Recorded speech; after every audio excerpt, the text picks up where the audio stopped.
जय हिंद मित्रों। देश में इन दिनों हम सब लोग सुन रहे हैं, एक देश एक चुनाव को लेकर के चर्चा चल रही है। साथियों, देश में 5 साल में एक ही बार चुनाव हो, यह हम सब लोगों के लिए बहुत हितकारी है। यदि मैं पिछले लोकसभा चुनाव की बात करूं, तो पिछले लोकसभा चुनाव में चुनाव आयोग का कुल खर्च 1.35 लाख करोड़ यानी प्रति मतदाता 1400 रुपए का खर्च हमारे ऊपर आया। एक साल विधानसभा चुनाव हो, दूसरे साल लोकसभा चुनाव हो, तीसरे साल पंचायत राज चुनाव हो, तो बार बार जो चुनाव होते हैं तो उसमें खर्चा आता है, वो आर्थिक भार हम ही पर पड़ता है। तो निश्चित तौर पर देश की अर्थव्यवस्था मजबूत होगी जब 5 साल में एक ही बार चुनाव होगा।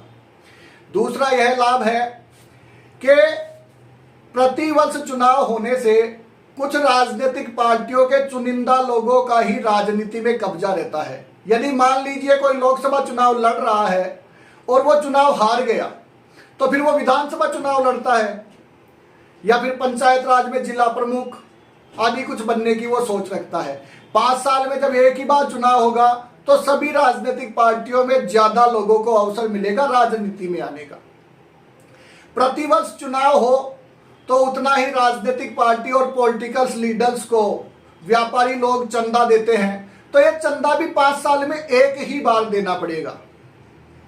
इसके साथ में ही एक बहुत ही महत्वपूर्ण बात कि यदि चुनाव बार बार होते हैं, हर वर्ष होते हैं, तो इससे हमारे देश भर के अंदर जो परिस्थितियां हैं, चाहे वो आर्थिक हो, चाहे वो राजनीतिक हो, चाहे वो देश की अर्थव्यवस्था के ऊपर जो है, ये जो तमाम चीजें हैं, इनमें एक बड़ा सुधार। इसके साथ में हर साल जो चुनाव होता है तो वोटिंग परसेंट जो हमारे देश का है वो आज हम देखते हैं 60, 61, 62, 65% से नीचे ही रहता है, क्योंकि बार बार जब चुनाव होता है तो लोगों का मोह भंग हो जाता है वोट डालने से। यदि 5 साल में एक ही बार चुनाव होगा तो निश्चित तौर पर देश में वोटिंग परसेंट भी बढ़ेगा। इसलिए माननीय मोदी जी की ये जो सोच है, 1 नेशन 1 इलेक्शन, एक देश एक चुनाव, इसका मैं समर्थन करता हूं और समस्त राजनीतिक पार्टियां इसका समर्थन करें, ऐसी उम्मीद है।